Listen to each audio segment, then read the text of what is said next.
Hi again. So, ayun, finally, we reached the last topic of Criminal Law 1. Well, I reached the last topic of Criminal Law 1. But I'm so glad that we reached this milestone. For me, it's a milestone. Ang hirap kaya mag-aral. So, ayun, after this topic, I'll focus on Polyrev. I keep saying that, no? Pero kasi I realized that medyo mahirap and hindi pa ako tapos sa notes ko sa Polyrev. So, baka next week na ako mag-start ng Polyrev and then property sa CivRev. Kasi yung CivRev notes ko on property, hindi ko pa siya nasimulan. Hindi ko pa siya nasimulan. Yung poly nasimulan ko na, pero marami pa akong kailangang gawin doon na check and double check and add whatever I have to. So, yun. But at least natapos natin yung Crim Law 1 this week. Or matatapos after this video. And then, magre-resume ako ng Crim Law 2 dito lang din sa playlist na to on November. So, ganun yung timeline natin. Then, after Crim Law 2, SPL. And then, that's it. Yung sa SPL, let's focus on the included topics sa bar this 2024. Okay. So, penalties. Kasama yung penalties sa bar, guys and girls. Okay. Principal penalties. Those expressly imposed by the court in judgment of conviction. Yun yung pinaka main penalty. And then, there are accessory penalties. Yun naman yung deemed included in the imposition of the principal penalties. So, the following may be, so pwede siyang both, principal or accessory penalties because they are formed into general classes. So these are perpetual or temporary absolute disqualification, perpetual or temporary special disqualification, at saka suspension. So iisa-isahin natin yan mamaya. Define muna tayo ng terms. Subsidiary penalties, those imposed in lieu of principal penalties. Prescribed penalty is an initial penalty as a general prescription for the felonies defined therein, which consists of a range of period of time. Imposable penalty. Penalty after the attending or modifying circumstances have been appreciated. So, merong prescribed penalty.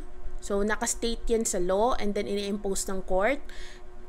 Or, pwedeng revised penal code na yung nagpe-prescribe or special penal law as the case may be.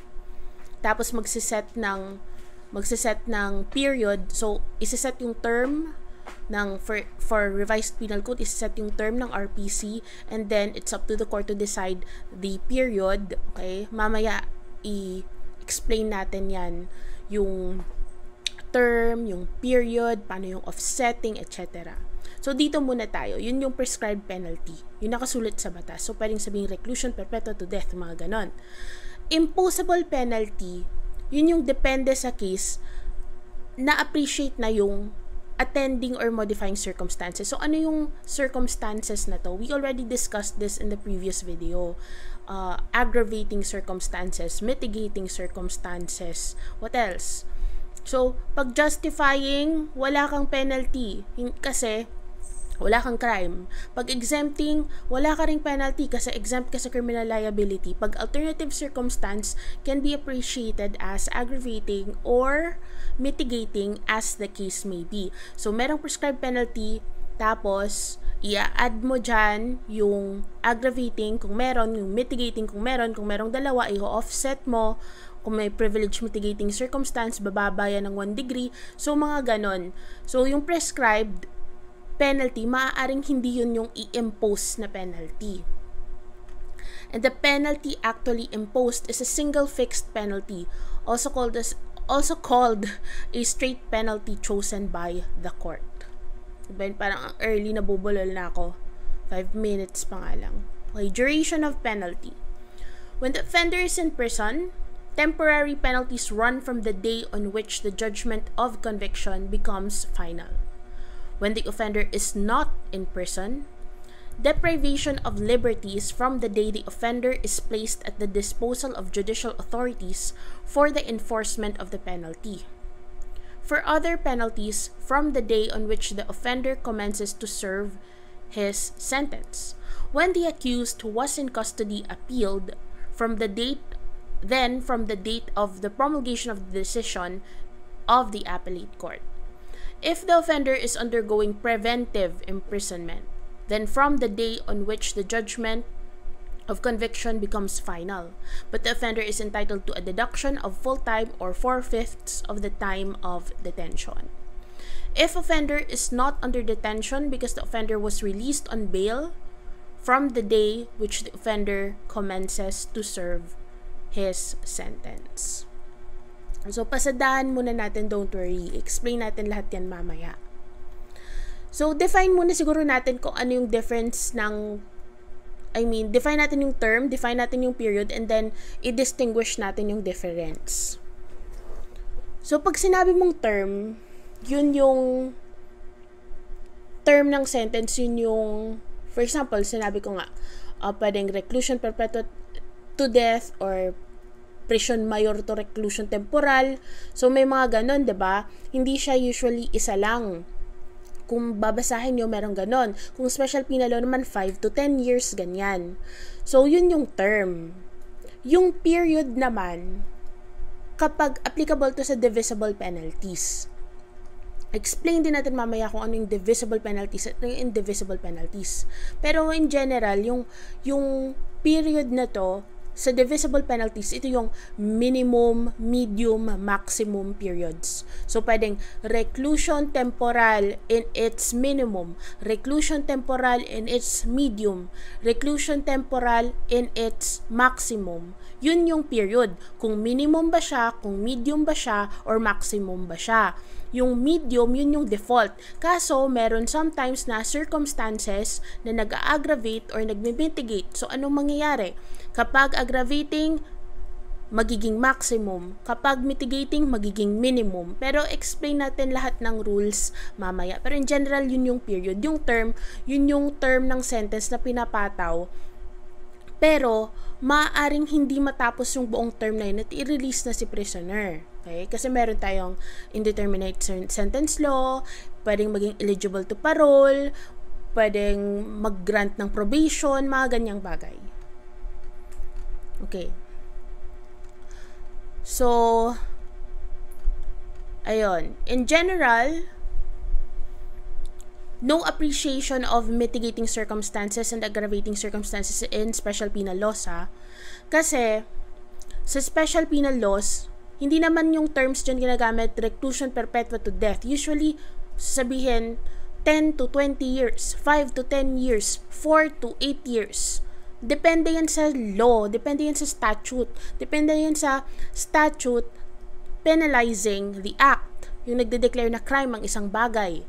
So, hindi mo kukunin yung penalty niya sa revised penal code. Yung special penal law itself, yung batas itself, is complete in itself and sufficient. Nandun na kung ano yung punishable acts, nandun na kung paano yung liability mag-a-apply, and nandun na rin kung ano yung penalty. So, kunwari, 5 to 10 years. So, yung court pwedeng sa term na 5 to 10 years na yan, pwedeng mag-fix ng period si court kung ano yung penalty. Okay? Yung prescribed is yung 5 to 10 years, for example. Pero yung pwedeng i-impose, sabihin, 6 to 7 years. So, ganon. Or 5 to 8 years. Diba? Pwedeng ganon. Basta, hindi bababa sa 5, kung 5 to 10 years yung prescribed. Hindi bababa sa 5, and hindi mag-exceed sa 10 years. So, kunwari, yung question is, si judge, yung law, for example, 5 to 10 years. Tapos si judge naman, nag-impose ngayon ng penalty na 4 to 8 years. So, yung 8 years, pasok siya sa 5 to 10 years, right? Yung na maximum. Pero, na maximum term. Pero yung minimum term, hindi na siya pasok dun sa 5 to 10 years. Kasi 4, dapat at least 5 years. So, ganun din sa revised penal code yung treatment. Kapag reclusion temporal, for example, yung maximum period, bawal yung court mag-impose ng reclusion perpetua kung reclusion temporal yung maximum term. Kapag prison mayor naman, yung minimum term, bawal yung court mag-impose ng prison correctional or lower. So, ganon. Tapos, isi-set yung period, di ba? Kung minimum, medium, or maximum. Okay. So, medyo nag-pause tayo doon ng konti. Kasi, yung laptop ko, lowbat na pala.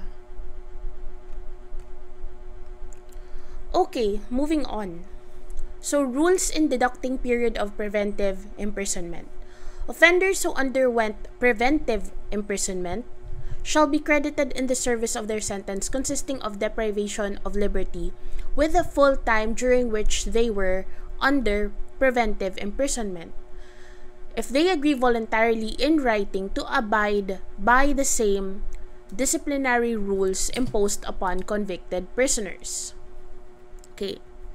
Except if they are recidivists, or have been convicted previously twice or more times of any crime, and they failed to surrender voluntarily when summoned for the execution of their sentence. Credit for preventive imprisonment for the penalty of reclusion perpetua shall be deducted from 30 years. So, ano tong preventive imprisonment? Napag-usapan na natin ito last time.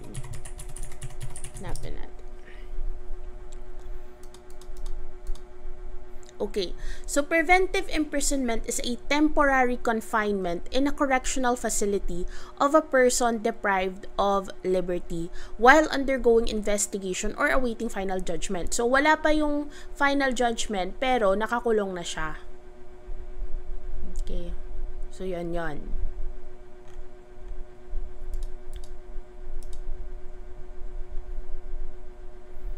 So, if detention prisoner does not agree to abide by the same disciplinary rules imposed upon convicted prisoners, 4/5 of the time during which he has undergone preventive imprisonment shall be credited in the service of his sentence.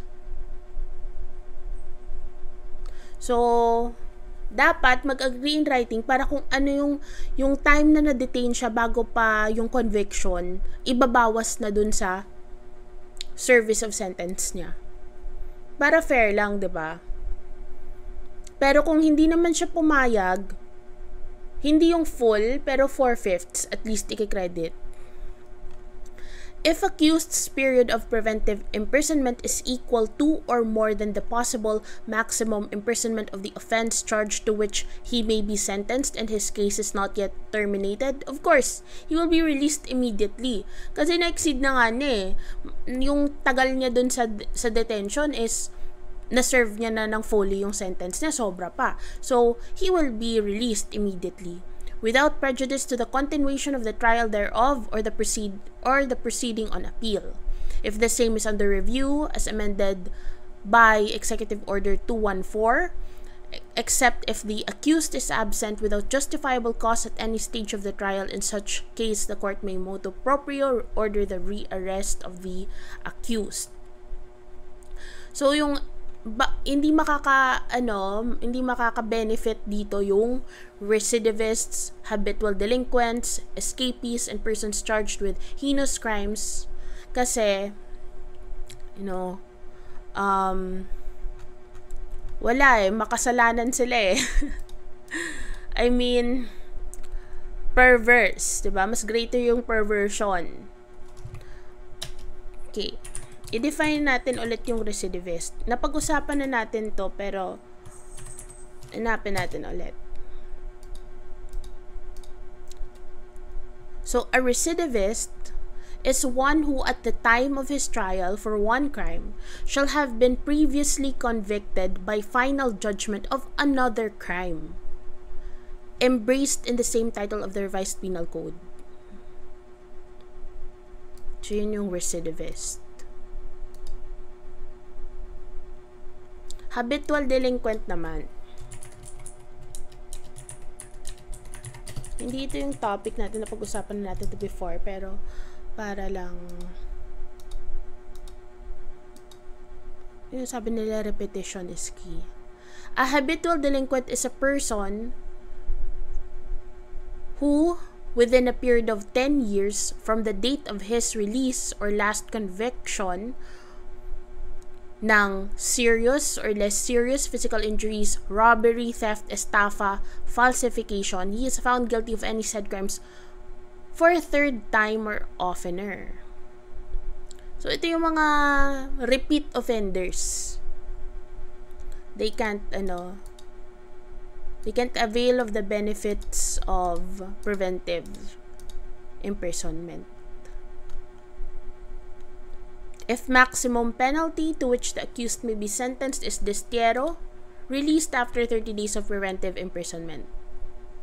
If penalty imposed after trial is less than the full time or 4/5 of the time of the preventive imprisonment, the convict should be released immediately.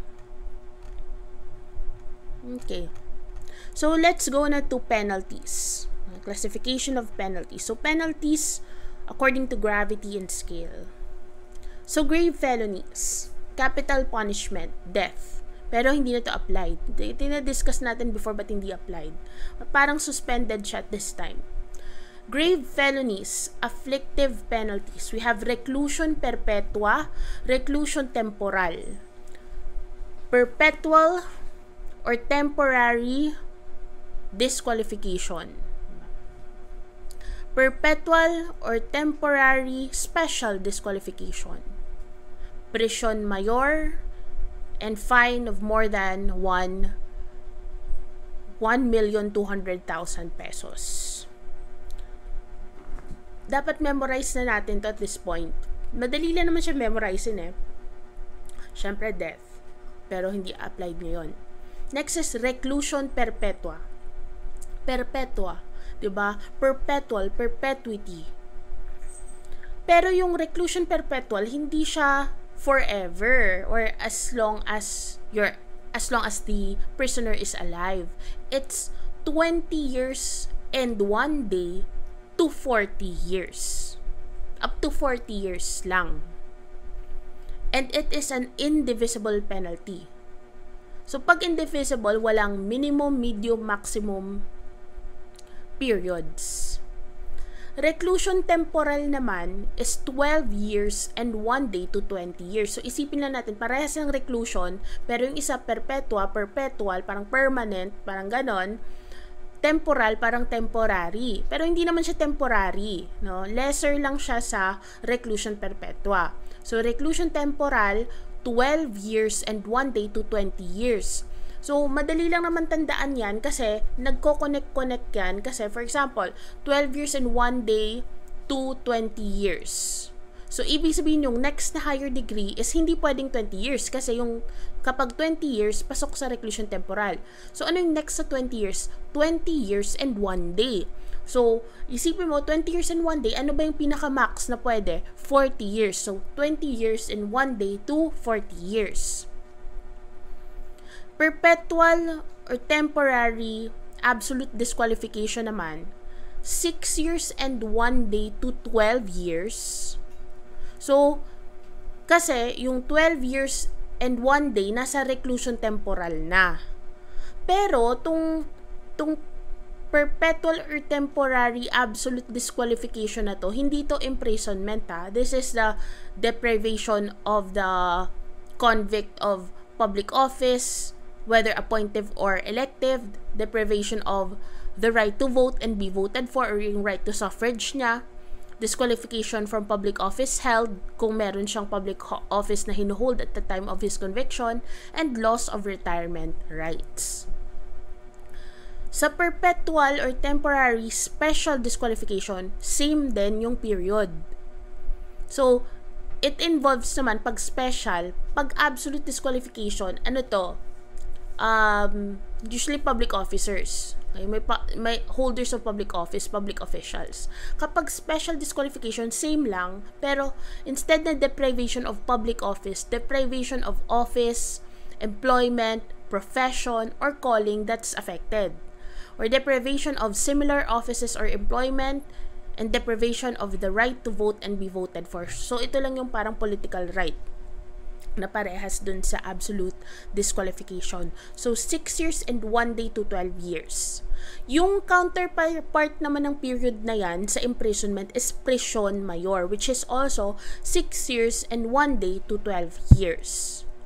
Tapos kapag yung fine more than 1,200,000 pesos, afflictive penalty, grave felony pa rin yan. So, start natin sa baba. Sa grave felonies or afflictive felonies,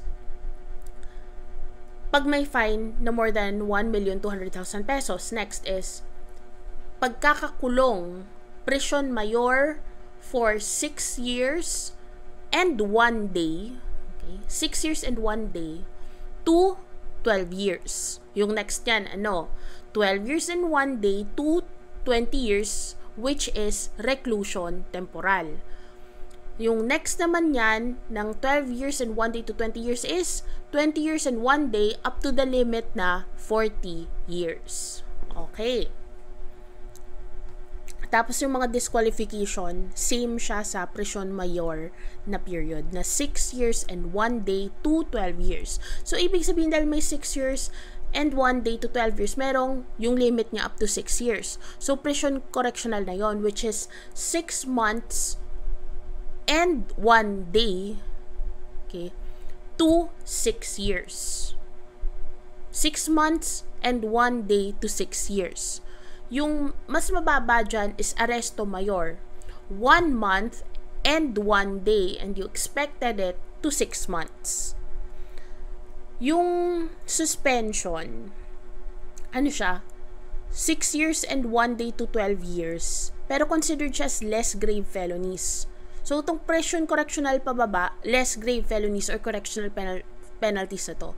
Pero yung suspension, kahit yung period niya parehas sa disqualification at sa prison mayor, less grave siya or correctional kasi suspended ka lang naman hindi ka naman disqualified So, kaya siya considered correctional. It includes suspension lang pero makakabalik ka pa naman from public office, profession, or calling, and the right to suffrage. Next is destiero. Yung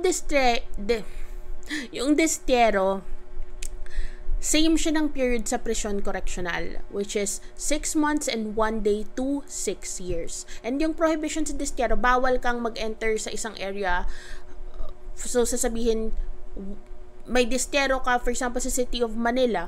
So, ibig sabihin, bawal kang mag-enter sa City of Manila within 25 to 250 kilometer radius from that designated place, which is the City of Manila. Sabihin natin, sa City Hall ng Manila, kunwari, yun yung designated place. So, 25 to 250 kilometer radius. So, yung court magsiset kung gaano ka layo. And fine not exceeding 1,200,000 pesos. Ay, sorry, sa grave felonies pala, more than 1,200,000 pesos. Sa less grave, up to 1,200,000 pesos. Yun yung exact. Kapag 1.2 M, less grave siya. Pero 40,000, yung threshold, 40,000 to 1.2 M. So, minimum of 40,000, tapos maximum of 1.2 M, pasok siya sa less grave felonies or correctional penalties. Okay, so punta naman tayo sa light felonies. Arresto minor, 1 day to 1 month, or yung fine hindi nag-exceed sa 40,000 pesos, or both. So, ulitin natin, pero galing naman tayo sa baba. So, pag light felonies pala, yung principals and accomplices lang yung punished when consummated, except if it's committed against persons or property. So, hindi kasama yung accessories. Okay, light felonies. So, fine muna tayo. Pag yung fine, hanggang 39,999 lang. Basta hindi, or sakto pa lang ng not exceeding 40,000, dapat tama-tama. Dapat hanggang 40,000. So, light felony yun. Hanggang 40,000. So, yung correctional penalty is more than 40,000 but not exceeding 1.2 million. Palitan ko nga yung nasa notes ko. More than yung i-restate ko siya kasi yung pag-state ko baliktad. So, mas okay siyang ganon. See, may benefit itong dal-dal-dal-dal ko.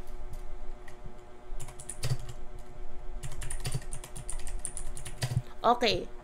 So, basta yung fine not exceeding 40,000, meaning including 40,000, light felony siya. Kapag yung fine naman more than 40,000 but not exceeding 1.2 M, yan. So, okay na yung pagkasabi natin ngayon. So, meaning, sobra ng 40,000, 40,001, or 40,050 cents, ganon. Less grave felony or correctional penalty na siya. At hindi dapat mag-exceed sa 1.2 M, meaning, pag saktong 1.2 M, less grave felony pa rin siya. Pag saktong 40,000, light felony pa rin siya.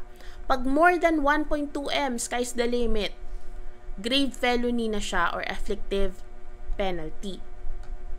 So, yun yung sa fine. So, pag-usapan naman natin yung ibang penalties na hindi imprisonment. Okay. So, pag distyero, yun yung prohibited ka to enter a designated place within a certain radius, 6 months and 1 day to 6 years. Correctional yan. Basta sa correctional, hindi mag-exceed yan ng 6 years. Except sa suspension. Yung suspension kasi, 6 years and 1 day to 12 years siya. Pero, pasok siya sa less grave or correctional penalty. Kapag ka-disqualification naman, matik yun na afflictive penalty or grave felony. And yung period niya is 6 years and 1 day to 12 years. Same sa suspension. So, ganun nilang isipin natin. Basta suspension, disqualification, laging 6 years and 1 day to 12 years. Pero yung difference is, yung suspension, considered the less grave felony or correctional penalty, yung disqualification, considered the grave felony or afflictive penalty. Yung special disqualification and absolute disqualification, yung absolute disqualification nag-a-apply sa public officers, yung special disqualification sa ibang profession. Tapos yung isang difference is, yung loss of retirement rights sa absolute disqualification, yun. Wala ka sigurong SSS or wala ka sigurong GSIS. Pag yung imprisonment 1 day to 1 month, saktong 1 day, saktong 1 month, light felony siya. Arresto menor yung tawag dyan. Pag sinabing arresto menor, minor na arrest, 1 day to 1 month. Kapag naman, arresto mayor, major na daw na arrest. Pag arresto mayor, so since 1 day to 1 month yung arresto menor, ibig sabihin magsisimula ka sa 1 month and 1 day. 1 month and 1 day to 6 months, yun yung arresto mayor. Next is presyon correctional dahil yung 1 month and 1 day to 6 months, yung arresto mayor, magsisimula ka sa 6 months and 1 day to 6 years. Basta less grave felonies, correctional penalties, hanggang 6 years lang yan. Pag sobra na ng 6 years, aakyat ka na sa grave felonies or afflictive penalties. So, presyon mayor na. major, 'di ba? Aresto is less than presyon. Ganon. Pag presyon, mas mataas siya kaysa sa aresto. Ganon na lang. So, presyon mayor, dahil 6 years ngayon correctional, and yung presyon correctional up to 6 years, edi magsisimula ka sa 6 years and 1 day to 12 years. Madali na naman tandaan yung yung period kasi 1 day to 1 month, 1 month to 6 months, the 6 na yun lahat, 6 months and 1 day to 6 years, 6 years and 1 day to 12 years presyon mayor. Ngayon, pag sobra ka na ng 12 years, naka-isang dekada ka na, malalaan na, hindi na presyon yung tawag dyan. Reclusion na. So, huwag kang ma-confuse kung ano yung mas matindi, kung temporal or perpetua, kasi temporary ba naman versus perpetual, di ba? So, mas mababa si temporal. So, 12 years and 1 day to 20 years. Tapos, si reclusion perpetua, 20 years and 1 day to 4 years, kasi yun na yung pinaka, 40 years. Alright.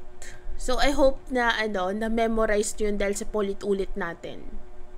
Divisible penalties. So, yung divisible penalties, ito yung may 3 periods na mention ko kanina. May minimum, may medium, may maximum. So, ano yung mga divisible penalties? Reclusion temporal pababa. So, meron niyang minimum, medium, maximum period. Lahat ng yon. Okay? Except reclusion perpetua, except death, and of course, yung mga disqualification, malamang paano mo yun sa period. So, yung mga disqualification na yan, indivisible yan. And public censure. Public censure, mas mababa yan sa aresto minor. Kasi, pinagalitan ka lang bad ka. Ganun lang. So, yon, death malamang indivisible yon. Paano mo i-divide yung death? Papatayin mo siya ng minimum lang, ng medium lang, ng maximum lang. Diba? Pag pinatay mo yun, isahang go yon. So, ayun. Pag-usapan natin yung divisible penalties. Offsetting is applicable in divisible penalties. Mamaya, pag-usapan natin yung offsetting. Kapag ka-applicable yung offsetting, ibig sabihin, yung mitigating circumstance at aggravating circumstance, which we already discussed previously, may offset. Hindi na natin pag-uusapan yung mitigating circumstance, aggravating circumstance sa video na to kasi magiging off-topic and sobrang haba na. So, visit nyo na lang yung video ko for that. So,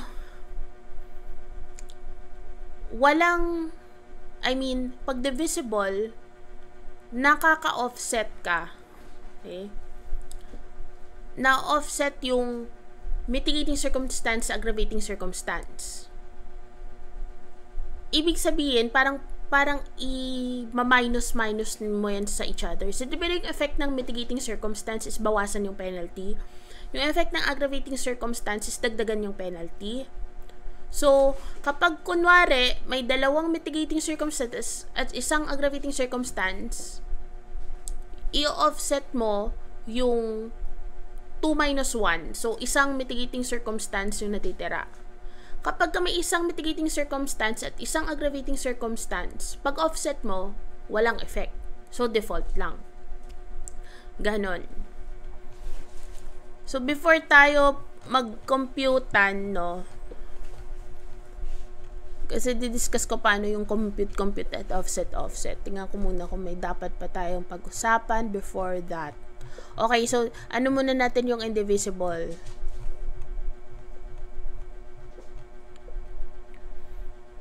Ayan. So,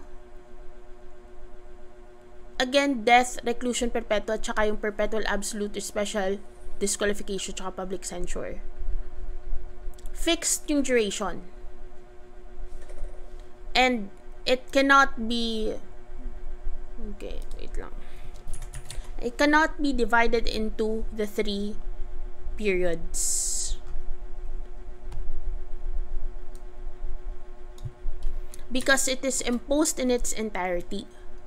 Considering that it is indivisible, it is unnecessary for the court to specify the length of imprisonment. Okay. So, pag-usapan muna natin different kinds of penalties or punishment before tayo mag-math. Before tayo mag-math. Okay. So, capital punishment. The death penalty is currently suspended, pero yung pag sabi mong capital punishment, it's death penalty. Pero nung time na hindi pa suspended tong death penalty, hindi siya imposable. For example, i-lift nila, no, na pwede na ulit yung death penalty or capital punishment. Kapag yung person is more than 17 years old or below 18 years old, hindi i-impose yung capital punishment.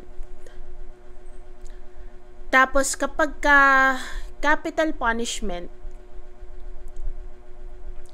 upon appeal or automatic review of the Supreme Court yan. Tapos, magvo-vote yan sila, yung justices sa Supreme Court, if i-impose nila yung death penalty. So, yung RA 9346, this law provides for the suspension on death penalty. A repeal that disallows lethal injection and the imposition of reclusion perpetual or life imprisonment instead, as the case may be. Yung life imprisonment, ito yung ginagamit na term sa special penal laws. The status of the death penalty is a state of hibernation because it is merely placed in a suspensive condition. It is included in the computation of the penalty, but it is not imposed. Death, however, as used in Article 71 of the Revised Penal Code, shall no longer form part of the equation in the graduation of penalties. It shall now be reckoned from reclusion perpetua as a starting point. The suspension of death penalty did not declassify crimes previously considered heinous. RA 9346 amendments extend only to the application of the death penalty, but not to the definition or classification of crimes. It does not serve as a basis for the reduction of indemnity or damages. So, life imprisonment, also known in Spanish as cadena perpetua, is imposed for serious offenses penalized by SPL. There are no accessory penalties and it does not appear to have any definite extent or duration. So, destierro, yun na, napag-usapan na natin, prohibition to enter within 25 to 250 kilometer radius from the designated place. So, again, 6 months and 1 day to 6 years to. It applies in the following cases. Tama ba? 6 months and 1 day to 6 years? Yes. Kasi ano to parehas to sa parehas to sa mali. I mean, correctional penalty yung destierro. Yung ano lang naman yung outlier lang naman dito is yung suspension na ano siya 6 years and 1 day to 12 years pero correctional penalty siya. Anyway, 6 months and 1 day to 6 years for destierro. It applies in the following cases: in case of failure to give bond for good behavior, serious physical injuries, penalty of concubine and concubinage. So, sa concubinage kasi, diba? Sa concubinage kasi, diba, yung lalaki nagbahay ng babae kahit nakasado na siya. So, ano mangyari dun? Yung liability, of course, ng lalaki is No, is a principal by direct participation. Pero ano naman tong babae? Ano yung penalty niya? Yung binahay. So, yung sa binahay, destierro. Death under exceptional circumstance. Ito yung 247 yata ng RPC. Yung walang liability kapag napatay ni asawa upon napatay ng isang tao yung asawa niya upon surprising na nakikipag-sex sa iba, 'di ba? Parang ganyan yung penalty niya, hindi magiging parricide but destierro. And in cases where after reducing the penalty naging destierro by 1 or more degrees. Okay, rules in fines. The court can fix any amount of the fine within the limits established by the law and must consider mitigating and aggravating circumstances and wealth or means of the culprit. So, pag 200 pesos lang yan, kung yaman yan, diba, parang hindi na rin penalty yung effect.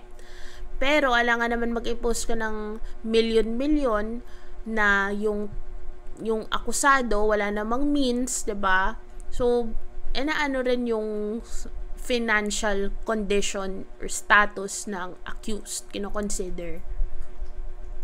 When the law does not fix its minimum, the determination of the amount of fines is left to the sound discretion of the court, provided within the maximum authorized by law.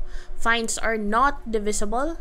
Such fines are graduated into degrees when imposing them upon accomplices and accessories or in principals in frustrated or attempted felonies.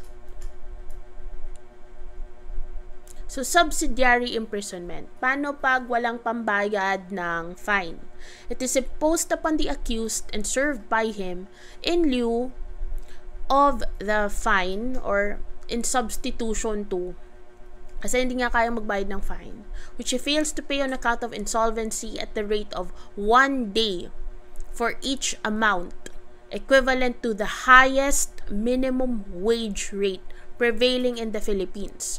So, iba-iba kasi ng wage rate diba? Iba yung minimum wage sa Maynila, iba yung minimum wage sa, for example, Iloilo, magkaiba yung rate. So, kung ano yung highest sa buong Pilipinas na minimum wage, daily wage, yun din, every day na naka-imprison siya, under subsidiary imprisonment, binabawas doon yung amount of fine na dapat niyang bayaran. So, babayaran niya sa pagkakakulong.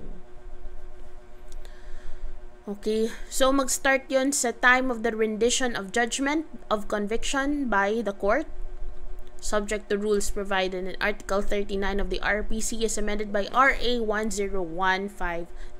This is not an accessory penalty. Therefore, the offender cannot be compelled to serve this unless the judgment expressly provides. It is not an alternative or an option of the convict if he has means to pay the fine. Hindi pwedeng, kulong mo na lang ako, huwag mo bawasan yung pera ko. Hindi. Kapag may pera ka, yun talaga, pera talaga. Pero kapag walang-wala ka na, then ito na lang. Or hindi lang pera, property sufficient to cover such fine.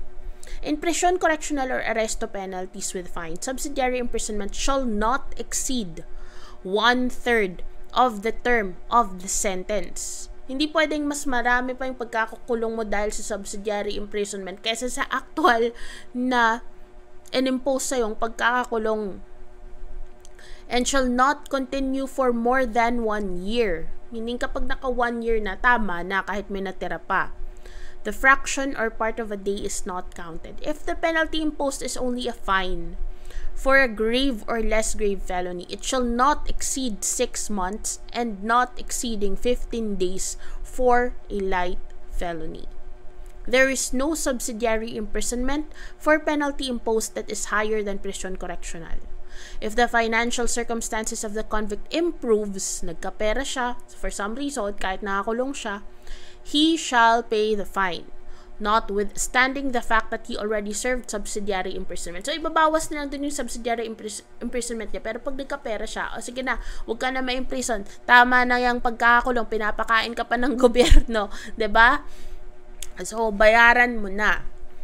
It's not applicable in indemnification for consequential damages, reparation of damage cost, and costs of the proceedings. Kasi iba yon. Kailangan, wala namang benefit sa'yo yung dinamage mo kapag nakulong ka dyan. Kailangan nilang mabayaran, indemnify.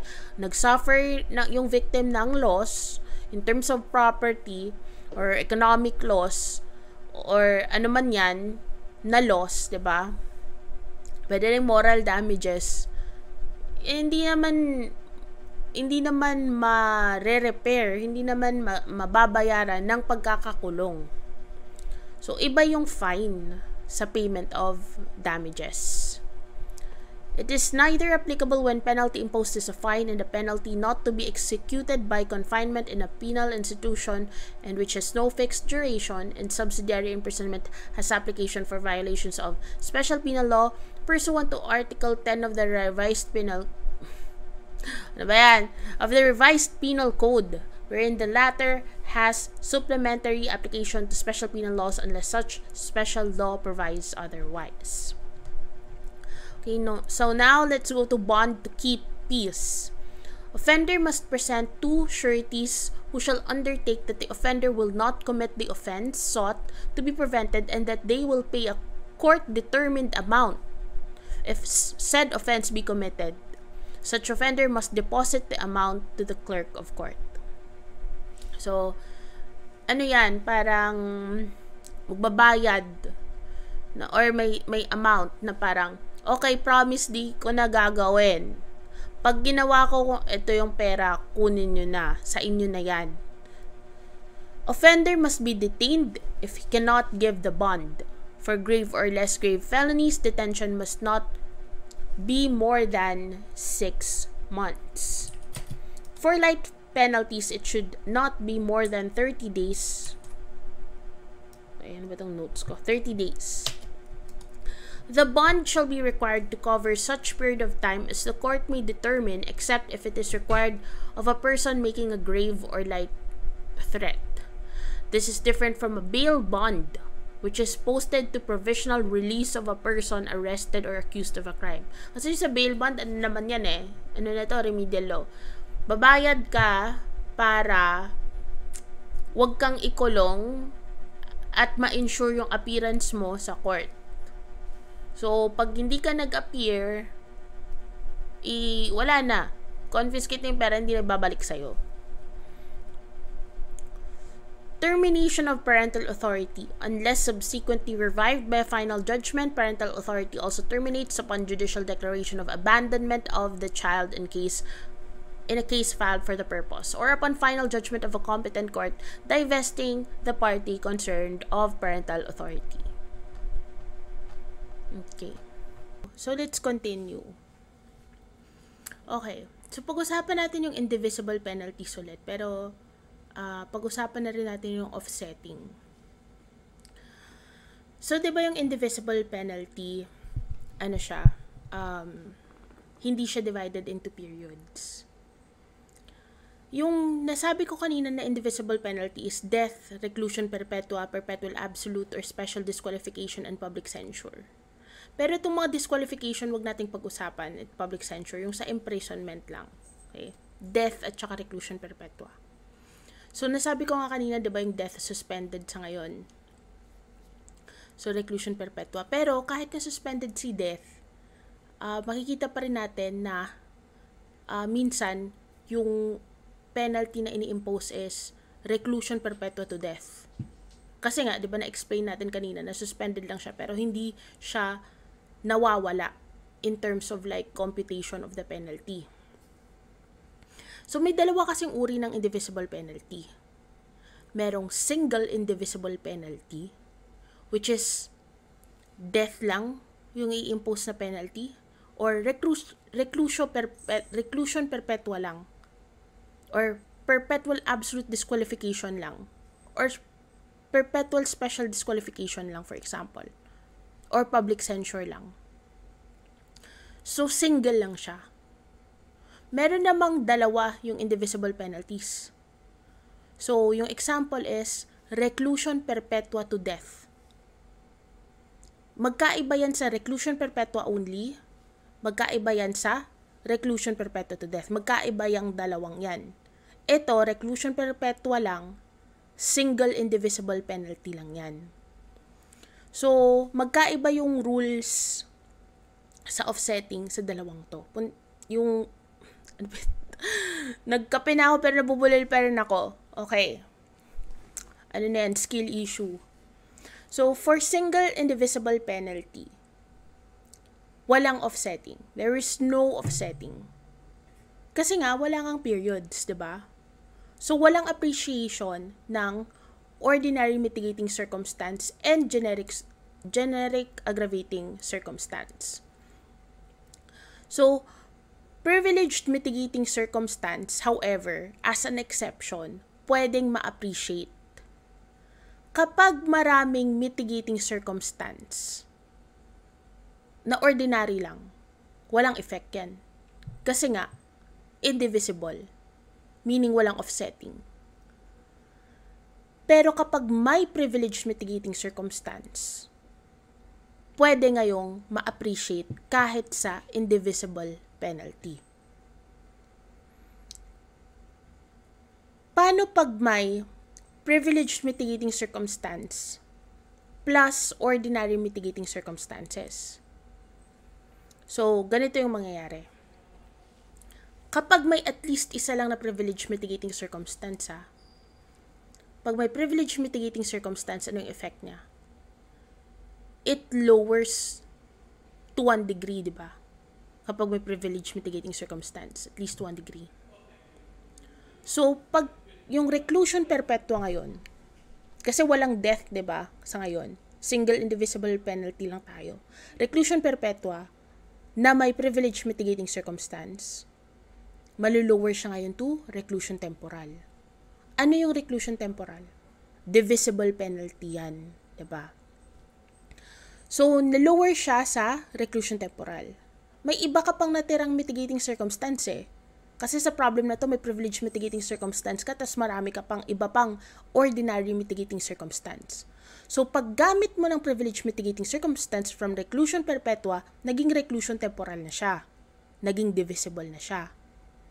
Ngayon, dahil divisible na siya, dahil reclusion temporal na siya, thanks to the privileged mitigating circumstance, you can now appreciate ordinary or generic circumstance. Ang galing. And now you can offset. However, if after lowering, for example, death, nilower mo siya sa reclusion perpetua, hindi pa rin siya divisible, indivisible pa rin yung reclusion perpetua. Walang appreciation ng ordinary generic circumstances, walang offsetting. Okay, punta naman tayo sa 2 indivisible penalties. Example, reclusion perpetua to death, yun yung penalty.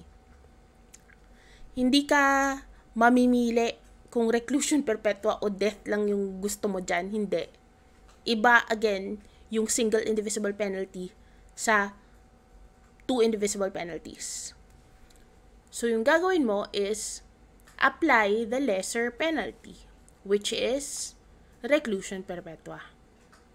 If there is at least one aggravating circumstance, then apply mo yung higher penalty, which is death. Ganun lang yon, pero suspended gain yung death eh. So, pag indivisible yung penalty, pag may aggravating, aakyat. Pag may mitigating, bababa. Pero, doon lang din. If yung number of mitigating circumstance and aggravating circumstance mo different, i-offset mo. Paano ba i-offset? Plus minus lang. Aggravating plus, mitigating minus. Pero dapat ordinary at generic yan. Ordinary mitigating circumstance at generic aggravating circumstance. If mas maraming aggravating circumstance, yung gagawin mo pag indivisible penalties, pag 2 indivisible penalties, apply the higher penalty, which is death. Kunwari, hindi suspended yung death ha. So, yan. If mas maraming mitigating circumstance at na-offset yung aggravating circumstance, reclusion perpetua to death, di dun ka sa lower. Reclusion perpetua. Madali lang. So, yung plus minus na dun sa kanila, aakyat or bababa. Yung tanong lang dyan, pag two indivisible penalties, is ano yung i-apply mo? Yung higher penalty or yung lower penalty? Yun lang. Okay, so punta tayo sa divisible penalties. So again, yung divisible penalty, may periods. Minimum, medium, maximum. Reclusion temporal, prison mayor, prison correctional, suspension, destierro, arresto mayor, and arresto menor. Dito, offsetting is applicable. Yung ordinary mitigating circumstance and yung generic aggravating circumstance, may effect dito yung pag-offset. Of course, if walang mitigating circumstance, walang aggravating circumstance, edi medium period din yung default. Na-explain ko na earlier in this video.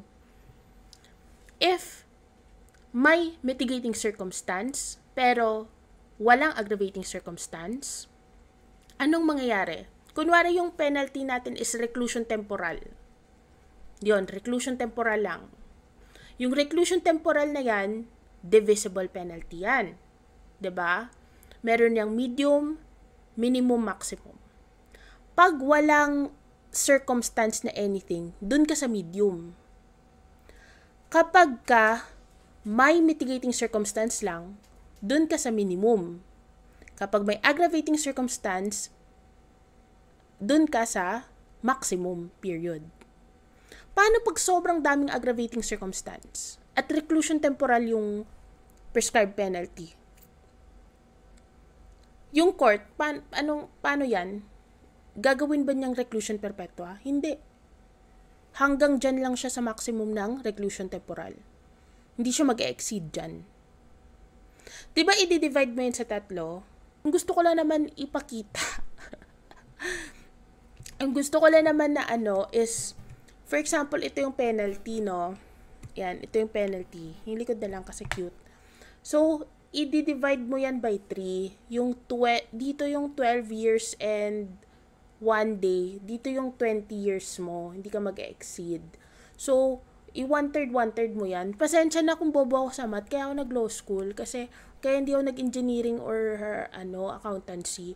So, yan, ganyan. Hatiin mo yan sa 3. However you wanna do it. So, yung sa computation ko parang 12, 13, 14, 15, 16, 17, 8, mga nasa 2 to 3 years yung agwatan siguro. Tama ba? Tama. Parang ganon.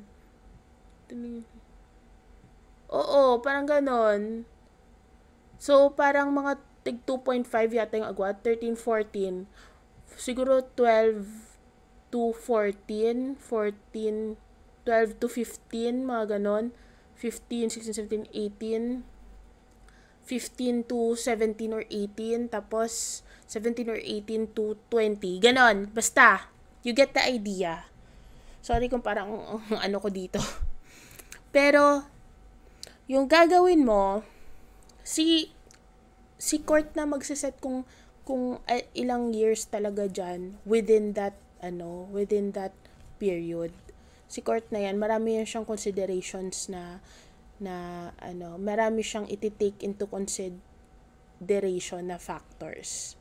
So, basta, dito sa bandang gitna, yan, yung gitna dyan, yan yung pag-medium, pag walang mitigating or aggravating circumstance. Pag merong mitigating circumstance, dito niya yan, no? Dito niya yan i-apply within that period. So, within 12 years and 1 day to, ano ba yung, hanggang saan ba yung medium? To, merong table, yan eh. Pero, ayoko lang hanapin yung table. Basta, within 12 to 15 years, ganon, or 14 years, yan, dyan yan. Tapos, kapag ka may aggravating naman, dito naman siya sa bandang taas kukuha. I hope that makes sense. So, paano naman kapag ka maraming aggravating circumstance, hindi pa rin siya sosobra dyan. Reclusion temporal to, kunwari yung buong phone na to, no? Dito lang siya pa rin kukuha. Kahit maraming aggravating circumstance sa maximum period na to. Yung maximum period na to, hindi lang naman yung 1 taon eh. Diba? 1/3 yan ng kabuuhan. yung upper half niyan, yung mas malaking penalty, yung mas malapit sa 20 years. So, doon niya kukunin yon. Kapag ano naman, mitigating circumstance, lang dito siya sa baba kukuha. Kung wala, dito sa bandang gitna. So, nasa discretion na ng court kung ano exactly, kung ilang taon exactly. So, pag pag same number ng mitigating at saka aggravating, dito siya sa gitna. 'Di ba? Sa medium. Kapag mas maraming aggravating, kahit sobrang dami pa niyan, tapos kulang to, so aakyat lang siya dito siya sa maximum, pero hindi siya susobra. Same sa minimum, kasi nga minimum to eh. Ibig sabihin, you can't go lower. Dito, you can't go beyond. Okay, I hope that makes sense. So, yun na naman yung plus minus natin dyan. If there are 2 or more ordinary mitigating circumstances though, reclusion temporal, bababa sa presyon mayor. Kasi 1 degree lower. Isang degree yan eh, yung reclusion temporal. Isang degree rin, presyon mayor. Another degree, presyon correctional. Another degree, arresto mayor. Another degree, arresto menor. Okay, nairaos na ba natin yung offsetting? Na-explain ko ba ng maayos? Yes. I think so. I hope so. Okay.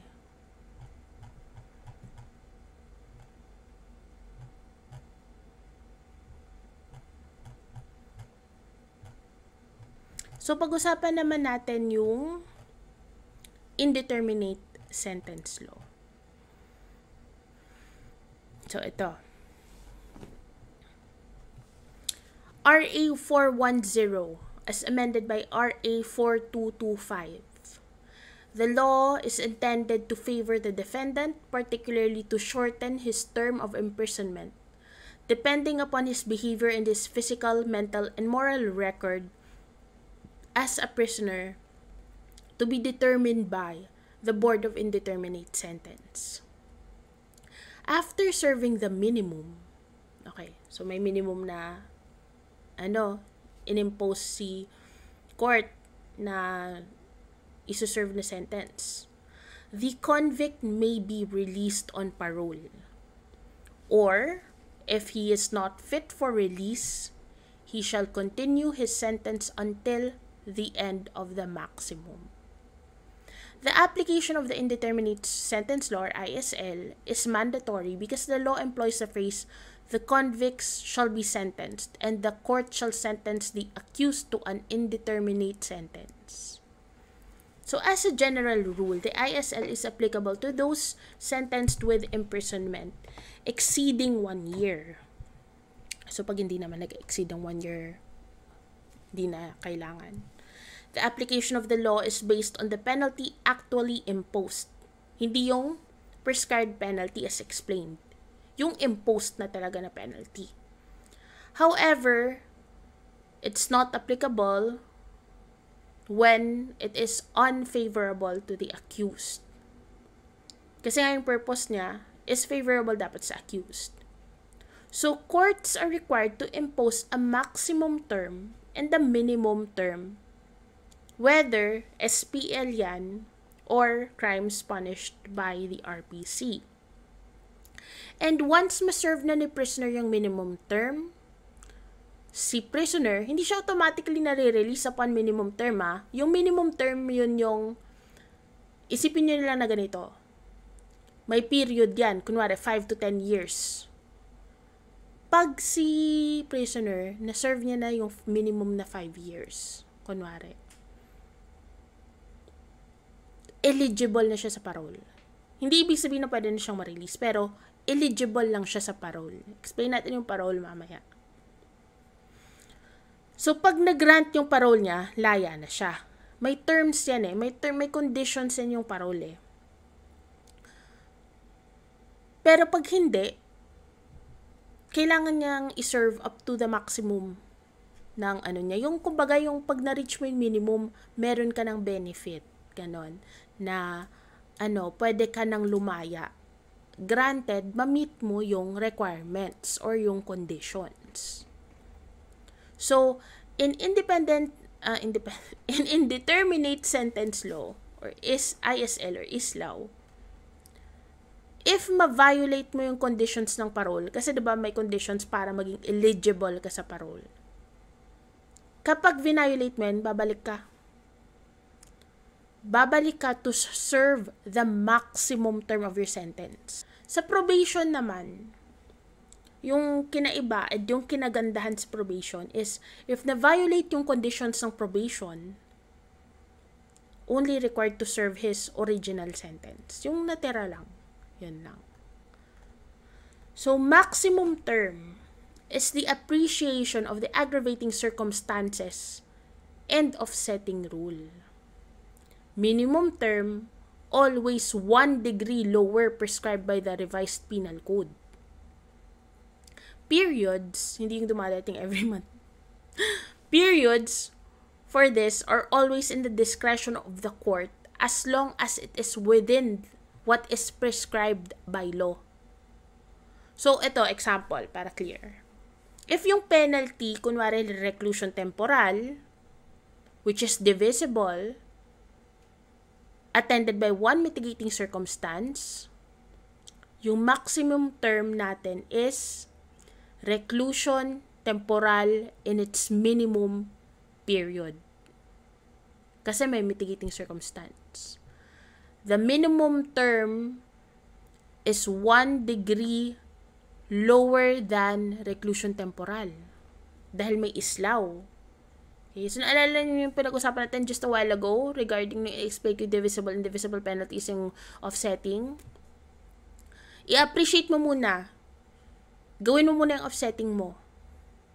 Tapos yung pag na-offset mo sa reclusion temporal, di ba, naging minimum na siya kasi na-appreciate mo yung mitigating circumstance. Dahil sa islaw, yung penalty niya magiging presyon mayor. Bababa ng 1 degree. And yung question naman is, okay, so paano yan? Dahil reclusion temporal minimum period na, magiging presyon mayor minimum din ba? Hindi. Hindi pa. Hindi natin alam. Kasi, whether the period is minimum, medium, or maximum is in the discretion of the court. Okay, next. If walang mitigating circumstance, walang aggravating circumstance, okay, or yung mitigating circumstance and aggravating circumstance, same lang ng number. So, nag-offset, equal. Yung penalty mo again is, based sa pinag-usapan natin kanina, sana na-absorb nyo kahit konti, medium. Yun yung default eh. So, reclusion temporal is medium. Yung minimum term mo is indeterminate sentence law. Ano yung next sa reclusion temporal? Presyon mayor. And again, as to the period, depende kay court. So, yung maximum period mo, yun yung reclusion temporal mo na medium period. Yung minimum period mo, 1 degree lower, which is presyon mayor in whatever period that the court may decide. Okay. So, reclusion temporal ulit. Another example. Pero may privilege mitigating circumstance.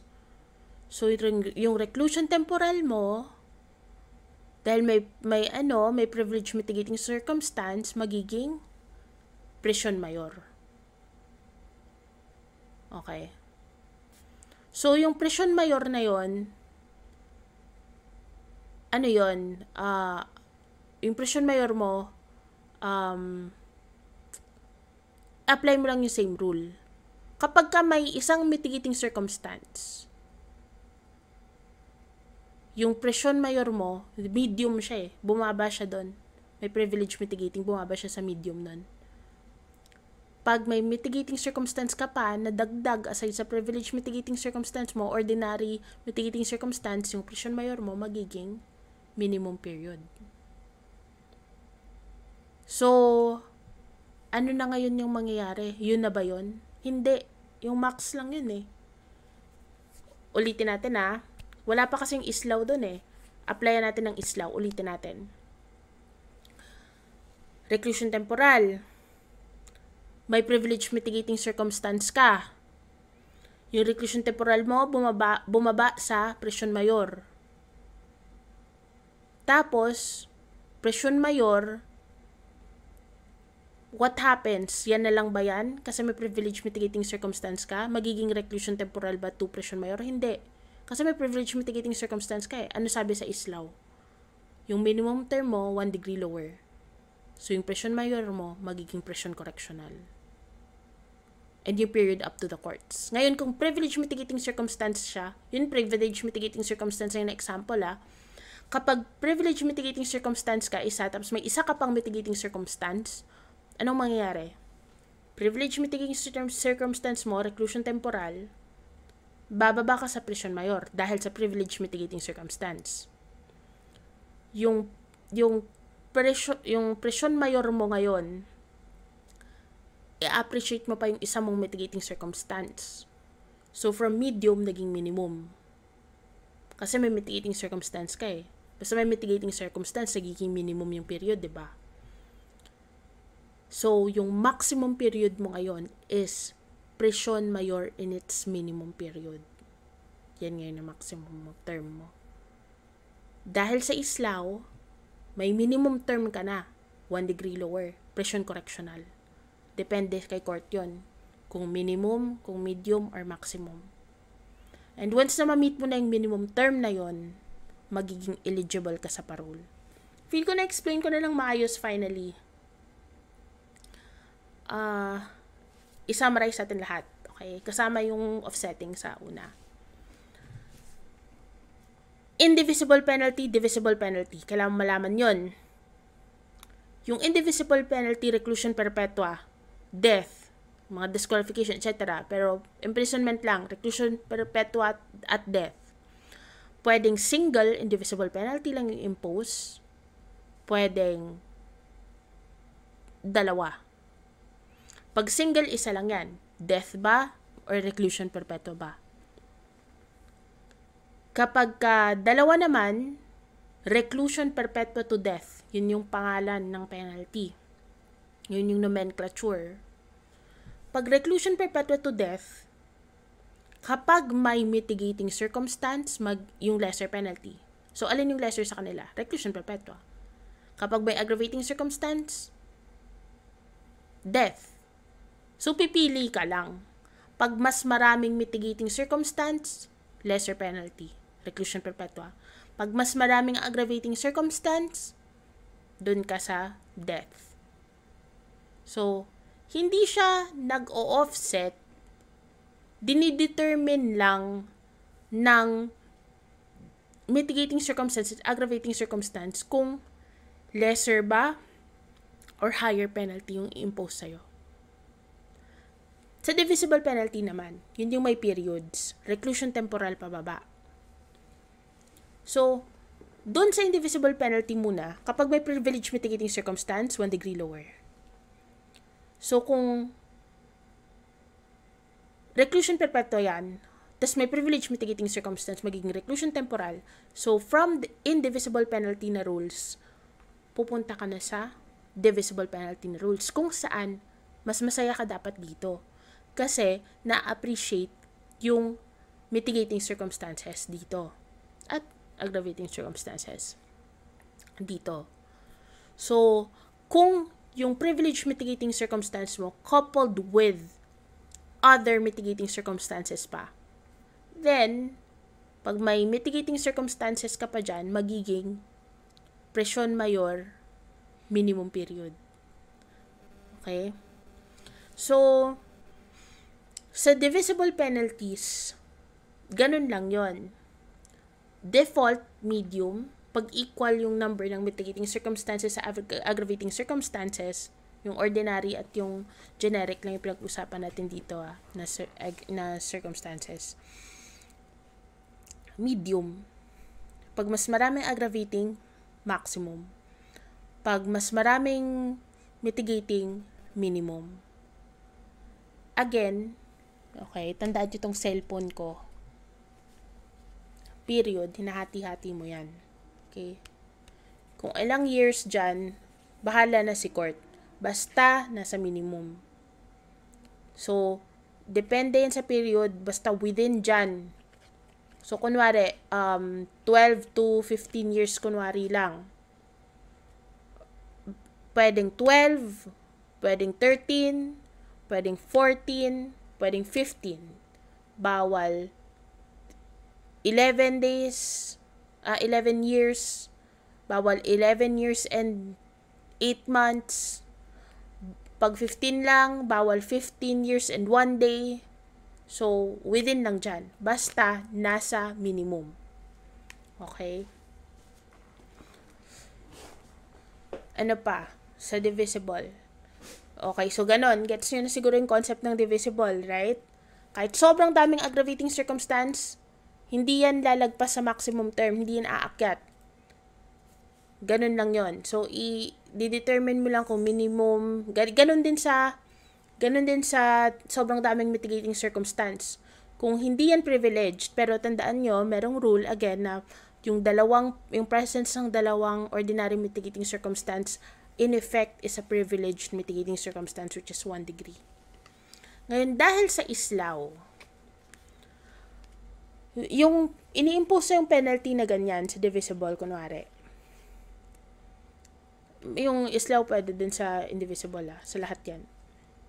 Kunwari dito tayo sa divisible. Dahil sa islaw, kapag reclusion temporal minimum ka kunwari, yun na yung maximum mo. Tapos, meron kang dinagdagan ng minimum na term dito sa baba. Yung minimum mo, 1 degree lower. So, presyon mayor. Yung next sa reclusion temporal na mas mababa, presyon mayor. Tapos, di ba divisible pa rin yun? Kung minimum, medium, maximum man yan, yung court na bahala mag-determine. So, maganda siya. Kasi pag na-serve mo na yung minimum term na yon, pwede ka nang lumaya, which is mas mababa sa inimpose sa'yo originally ng law kung walang islaw. So, yung ISL na to, yung islaw na to, benefit to. Pero, you cannot avail of this benefit or you cannot be covered sa indeterminate sentence law if you are convicted of piracy, if you're a habitual delinquent, if you're convicted of offenses punished with death penalty or life imprisonment, except when there are two mitigating circumstances that act as a privileged mitigating circumstance, or kapag may privileged mitigating circumstance ka, and those who shall have escaped from confinement or evaded service of sentence, those whose maximum term of imprisonment does not exceed 1 year, those sentenced to the penalty of destierro or suspension, those convicted of misprision of treason, rebellion, espionage, or sedition, those convicted of treason, conspiracy, or proposal to commit treason, those who violated the terms of conditional pardon granted to them by the President, if any, and those who had been sentenced by final judgment at the time of the approval of the law. So, ano ba yung factors in fixing the minimum penalty? Kasi diba, pag minimum penalty, depende na yung periods yan kay court. Discretion na ni court kung ilalagay ka niya sa minimum period, sa medium period, or maximum period. Basta 1 degree lower. Diba? Bahala na siya dyan kung minimum, medium, maximum bibigay niya sa'yo. So, ito yung factors. Yung age ng accused, yung general health and physical condition niya, yung mentality niya, yung heredity niya, yung personal habits niya, yung previous conduct niya, yung environment niya, yung mood of life niya, yung criminal record niya, pwede din pati education niya, intellectual or moral education man yan, yung proclivities niya, yung aptitude niya for usefulness or injury to society. Kasi syempre, pag mas useful siya sa society, edi mas mababa kasi para mas early siyang mapalaya. Kasi kailangan siya ng society or maaaring sobrang hindi dapat parang danger talaga siya sa society. Delikado na ma-free siya, 'di ba? Kunwari serial killer siya, ganyan. Tapos parang hindi talaga mag-change. So, 'di ba, pwede kang ilagay sa maximum period, yung minimum term mo, or demeanor during trial, and attitude regarding the crime committed, kung may remorse ba o wala, or gravity of the offense, relationship towards his dependents or family and associates, and yung relationship nila with him, and relationship towards society at large and the state. So, rules in authorizing prisoner to be released on parole. Parole naman pag-usapan natin. Whenever the prisoner shall have served the minimum penalty imposed on him, and it shall appear to the Board of Indeterminate Sentence that such prisoner is fit for release, okay, good behavior, ganyan, the Board may authorize his release on parole, upon terms and conditions as may be prescribed. Whenever the prisoner on parole during the period of surveillance violates any of the conditions, the Board may issue an order of his arrest, where the prisoner shall serve the unexpired portion of the maximum sentence. Okay. Maximum sentence, meaning, clarify ko lang, kasi baka kanina inisip nyo parang na-serve na, isa-serve ulit. Hindi. Yung maximum sentence, again, appreciated dito yung mga aggravating circumstance. Kapag hindi maximum sentence, yung walang appreciation ng mga aggravating circumstance. Penalty in incomplete accident. If the offender is guilty of a grave felony, arresto mayor in its maximum period to prison correctional in its minimum period. If the offender is guilty of a less grave felony, arresto mayor in its minimum and medium. Penalty in incomplete exemption or justification when deed is not wholly excusable by reason of lack of some conditions required for exempting or justifying circumstances, a penalty lower by 1 or 2 degrees shall be imposed, provided that the majority of the conditions are present. So, incomplete justifying circumstance is a privilege mitigating circumstance that cannot be offset. Okay, so penalty for impossible crimes, arresto mayor or fine from 200 to 500. Penalty in incomplete self-defense, defense of a relative or stranger. Napag-usapan na natin ito lahat nung discuss natin justifying circumstance, pero ulitin na natin. Unlawful aggression should always be present for it to be appreciated as an MC. For unlawful if only unlawful aggression is present, then ordinary MC lang siya. If 2 or 3 requisites are present, it is appreciated as a privileged mitigating circumstance. So, execution of penalties. No penalty shall be executed except by final judgment. So, a judgment becomes final after the lapse of a period for perfecting an appeal unless the defendant has expressly waived in writing his right to appeal or when accused applied for probation. Penalties cannot be executed in a form or any circumstance or incidents other than that prescribed or authorized by law. The law and the special regulations of institutions in which penalties are to be suffered shall be observed with regard to the character of work, time of performance, other incidents connected therewith, relationships of convicts to others, relief they may receive, and their diet, and regulations shall provide for separation of the sexes in different institutions, departments, and correction and reform of convicts. So, simultaneous service of sentence. If the nature of the penalties does not permit simultaneous service, the order of the respective severity shall be followed. So, ito yung mga penalties that can be simultaneously served with one another. Pero ito muna yung unang isuserve.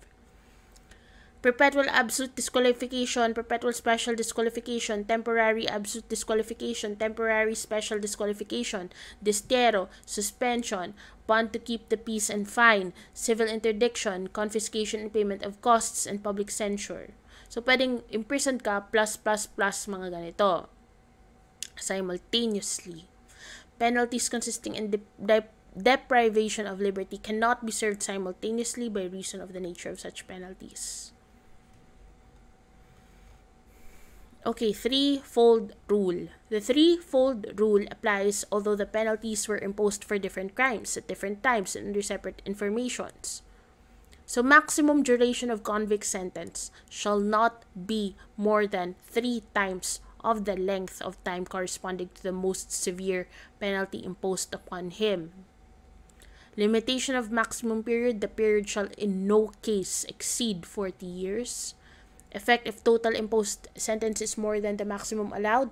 No other penalty shall be inflicted after the sum total of those imposed equals the same maximum period. So the basis of the duration of the penalty, so the threefold rule, is that the rule only applies when the convict has to serve at least 4 sentences and cannot exceed threefold the most severe.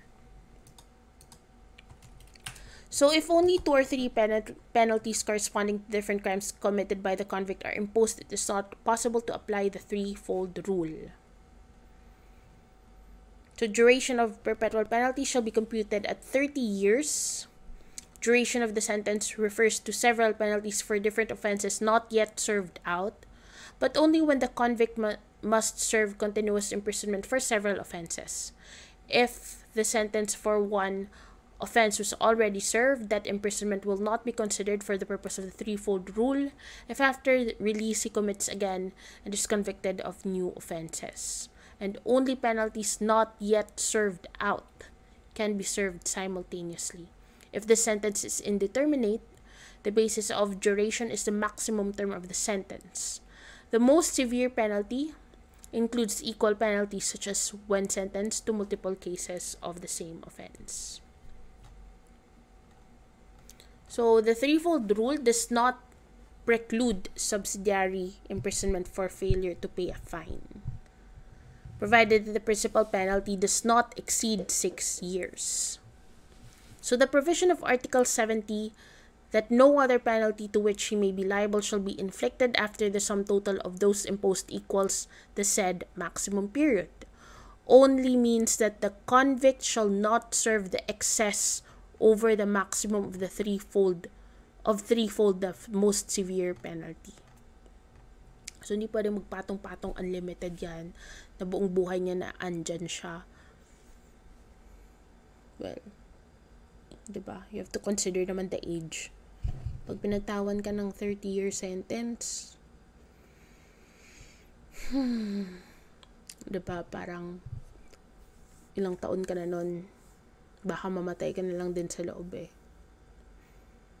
So, wala tayong mga parang 300 years in prison. Wala tayong mga ganon. So, kung 30, diba? Kung 30 yung basis mo, hindi ka naman naabot sa mga ganyang ano. So, again, my period shall in no case exceed 40 years. Okay. So, pwede mong i-triplehin. For example, 10. 10, 10. Naging 30. Pero, hindi pwedeng mag-exceed tayo sa 40. So, walang 100 years ka sa prison. Walang ganon. Okay. Probation law is not a penal statute. Probation naman tayo.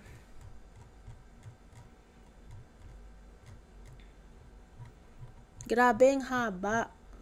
Feeling ko yung probation in the next video ko na lang na. No.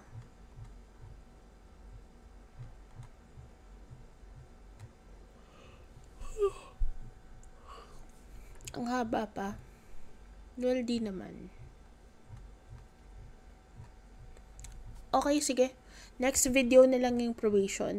I'll create a part 2 of this video. After all, nakadalawang pause na ako dito sa video na to eh. On this alone. But at least na-arouse natin yung penalty and then yung islaw. So, probation naman. Madali lang naman yung probation eh.